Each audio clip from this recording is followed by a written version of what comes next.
نبی پاک صلی اللہ علیہ وسلم نے فرمایا صوم یوم عرفہ، یہ جو عرفے کے دن کا روزہ ہے نا،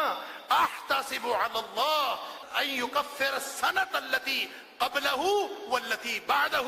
میں اللہ سے گمان کرتا ہوں کہ جو شخص عرفے کے دن کا یعنی 9ویں ذی الحج کا روزہ رکھے گا، میں اللہ سے گمان کرتا ہوں کہ اس کو 1 سال پہلے کے گناہ معاف اور 1 سال آنے والے کے بھی گناہ معاف،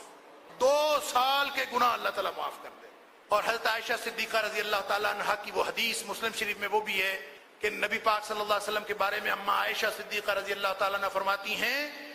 کہ میں نے ما رأیت النبی صلی اللہ علیہ وآلہ وسلم صائما فی العشر قط، میں نے نبی پاک صلی اللہ علیہ وسلم کو ان 10 دنوں میں کبھی روزہ رکھتے دیکھا ہی نہیں۔ تو اس سے ان کی دونوں کی تطبیق دے کے صحابہ جو محدثین کرام نے مسئلہ نکالا ہے وہ یہ ہے کہ اگر کوئی شخص 9 کے 9 روزے رکھے تو مستحب ہیں، رکھنے ضروری نہیں، لیکن اگر 9 کا رکھے وہ زیادہ ضروری ہے۔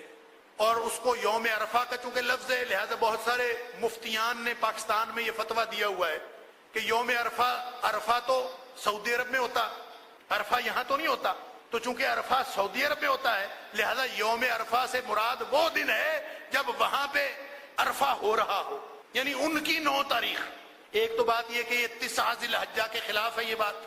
پھر 9 ہمارے اور ہیں، سعودی عرب کے 9 اور ہیں۔ اگر ہم یہ کہیں تو مقام کے اعتبار سے توقیت تو بدلتی رہتی ہے، ہم سعودی عرب کے ساتھ سحری اور افطاری نہیں کر سکتے، سعودی عرب کے نمازوں کے اوقات پہ نماز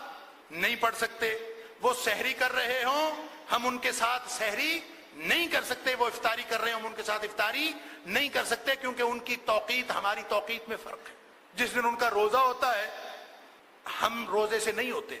ان کے ہاں عید ہوتی ہے ہم روزہ رکھے ہوئے ہوتے ہیں، اگر ان کا حساب کرنا ہے تو پھر سارا حساب ہی ان کا چلے گا، تو وہ چونکہ چل نہیں سکتا اس لیے یہ خواہ مخمسے میں ڈالنے والی بات ہے اپنے آپ، ان کا حساب ان کا، ہمارا حساب اپنا۔ 9 ذی الحج ان کی یوم عرفہ، ہماری جو 9 ذی الحج یہاں ہوگی وہ یوم عرفہ ہوگا، اس کا روزہ اللہ کے فضل سے ہم نے لازماً انشاءاللہ رکھنا ہے، اس لیے کہ گناہ معاف کروانے کی مجھے بھی تڑپ ہے، آپ کو بھی ہے، ہم سب کو ہے، کس کو گناہ نہیں معاف کروانے۔